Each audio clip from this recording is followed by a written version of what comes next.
Bonjour tout le monde, je suis Rebecca McLaughlin-Duane et cette semaine, nous sommes invités à rompre le jeûne du Ramadan au centre d'échange culturel Sheikh Mohammed à Dubaï. Nous partagerons le repas de l'iftar avec des expatriés, heureux d'en apprendre davantage sur les rituels de ce mois saint. Et les organisateurs nous raconteront les traditions des Émirats.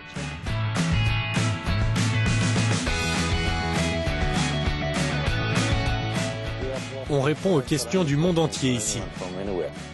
Un peu plus tard, nous irons à la rencontre de la réalisatrice libanaise qui a remporté le prix du jury au Festival de Cannes.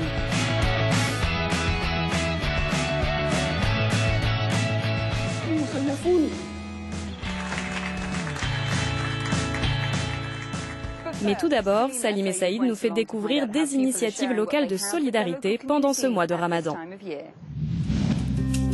Il suffit parfois de peu de choses pour rassembler une communauté. Un réfrigérateur commun, par exemple. Cela fait justement partie du projet des frigos partagés du Ramadan, ici à Dubaï. Des frigos remplis durant un mois par les membres de la communauté ou encore des entreprises locales. Une idée simple qui permet notamment aux ouvriers de rompre leur jeûne durant la journée s'ils n'arrivent pas à tenir à cause des fortes chaleurs de saison. Ou alors de venir s'approvisionner après le coucher du soleil.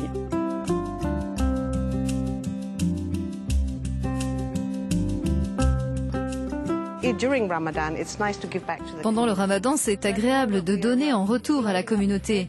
Là, on est en train de mettre à disposition des yaourts, des jus, des bananes et des biscuits, que ce soit pour la journée, au cas où, ou pour l'iftar.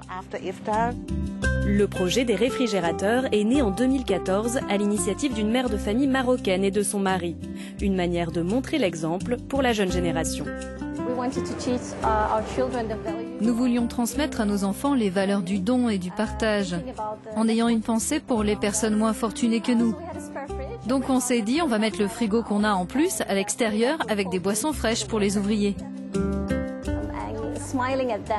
Je leur souris, je leur demande comment ils vont, comment se passe leur journée, juste pour les connaître un peu.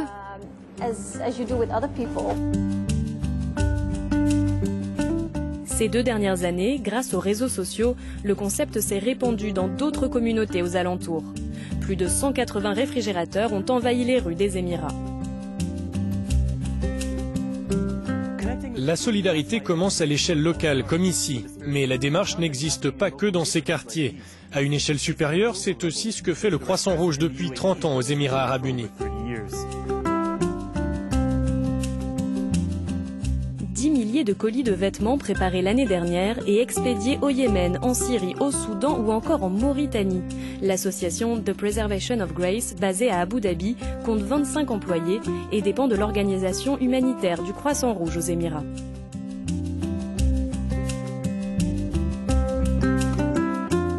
Parmi les vêtements, principalement issus de dons des résidents locaux, on trouve de tout, du t-shirt jusqu'à la robe de mariée.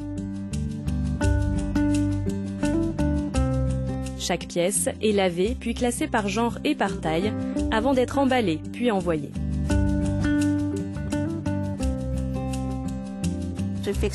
On répare les habits pour les personnes défavorisées, pour ceux qui en ont besoin. Donc c'est gratifiant.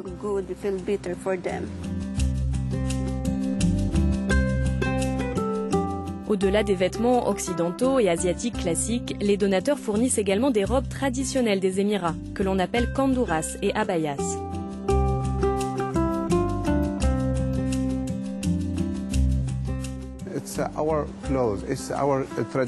Ce sont nos habits locaux, nos habits traditionnels. Donc quand les gens les portent, ils se disent tout de suite « ces vêtements viennent des Émirats ». C'est un point positif pour nous.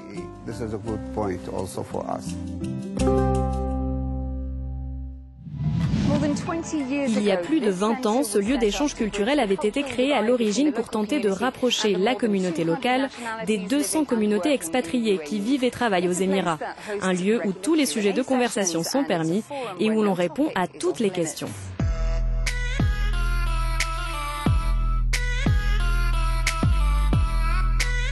L'ouverture d'esprit des Émiratis surprend souvent les visiteurs expatriés et les touristes qui viennent chaque année par milliers des 4 coins du monde. Le principe des sessions interactives est l'occasion parfaite pour épancher sa curiosité.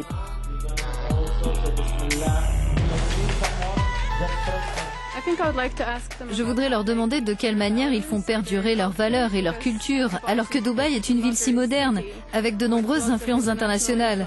Donc je pense que ce ne doit pas être si simple de préserver sa culture locale. Pendant le Ramadan, les visiteurs sont invités à explorer la mosquée locale.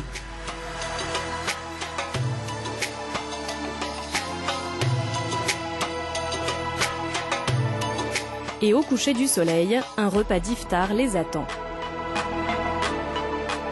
Ils rompent ainsi symboliquement le jeûne tous ensemble et découvrent les plats nationaux de riz, de poisson et de viande, appelés des makbous, avec en dessert le fameux gâteau du désert, le ligamat, servi avec du sirop de date.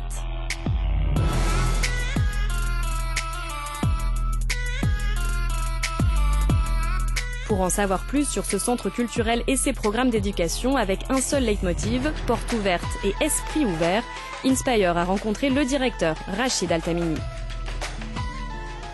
Rachid, Ramadan Karim à vous. À vous aussi et à tout le monde. Vous recevez quotidiennement de nombreuses questions de la part des expatriés très curieux. Alors quels sont souvent les a priori sur le Ramadan, l'islam et les Émiratis? Beaucoup de gens ont des idées préconçues sur l'islam et le Ramadan. Mais on ne parle pas que de religion. On leur donne les bases, mais on les amène aussi à la mosquée. Nous sommes le seul centre à le faire et je suis très fier d'avoir ouvert, il y a 20 ans, la première mosquée accessible à des non-musulmans. De la même manière que nous visitons les églises quand nous voyageons en Europe, nous avons aussi le droit de montrer aux autres notre religion, la manière dont nous la pratiquons, montrer l'appel à la prière 5 fois par jour. Et quels sont les sujets les plus délicats à aborder? Est-ce que vous pensez que les gens s'autocensurent par crainte d'être irrespectueux? Non, et nous sommes ici pour répondre aux questions de chaque visiteur, d'où qu'il vienne. Quelle est la question la plus surprenante que vous ayez eue? Ah, il y en a tellement. Pourquoi vous avez 4 femmes? Pourquoi les femmes peuvent conduire ici mais pas en Arabie Saoudite? Pourquoi vous portez du noir et blanc? Et alors pourquoi vous portez du blanc? C'est le tissu qu'on avait à notre disposition. Mais avant, on ne portait pas du blanc. On accordait nos habits à la couleur des dunes de sable où nous vivions. Une sorte de camouflage contre nos ennemis. Il y avait des guerres tribales à l'époque et c'était un moyen de survivre. Pour le Ramadan, des plats bédouins traditionnels sont cuisinés ici. Quel est le plat qui a une signification particulière pour vous? Comme beaucoup d'entre nous, j'adore les haris. Je me souviens que j'observais ma grand-mère les préparer au veau, au poulet ou autre. Elle battait la préparation, rajoutait du blé, de l'huile. Elle faisait ça tôt le matin pendant 1 heure, jusqu'à obtenir une sorte de porridge. C'est un de nos plats préférés aux Émirats.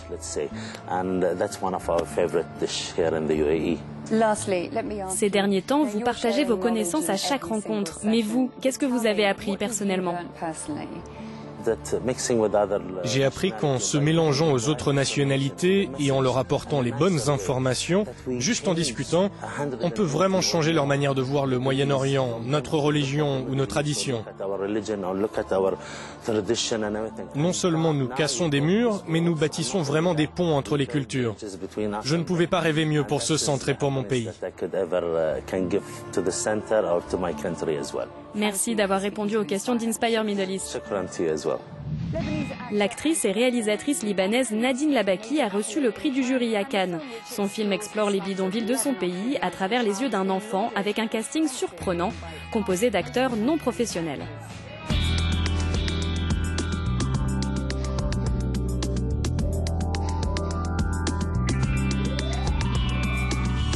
Du 71e Festival de Cannes, on retiendra sans aucun doute la standing ovation de 15 longues minutes pour Capharnaüm. L'une des performances qui a retenu le plus l'attention, c'est celle de Zayn Al-Rafia, 12 ans.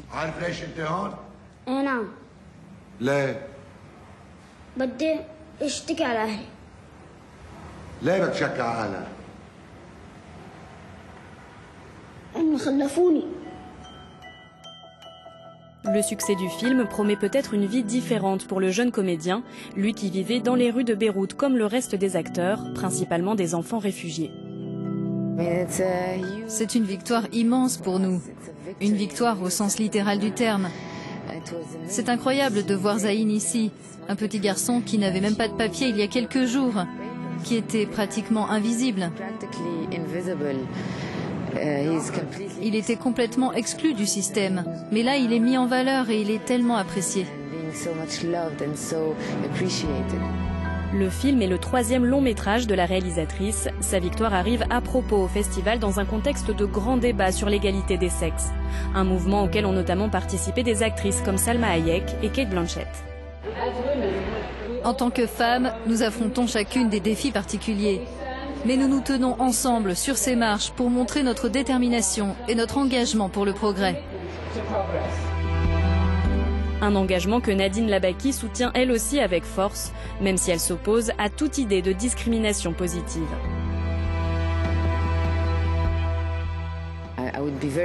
Je serais très énervée si l'on me faisait venir juste parce que je suis une femme. Je suis très fière de pouvoir m'exprimer en tant que femme,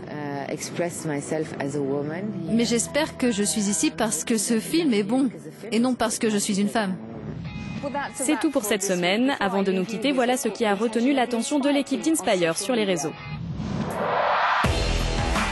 Retour sur la croisette avec la blogueuse libanaise Hiba qui a partagé la robe qu'elle portait pour le festival de Cannes.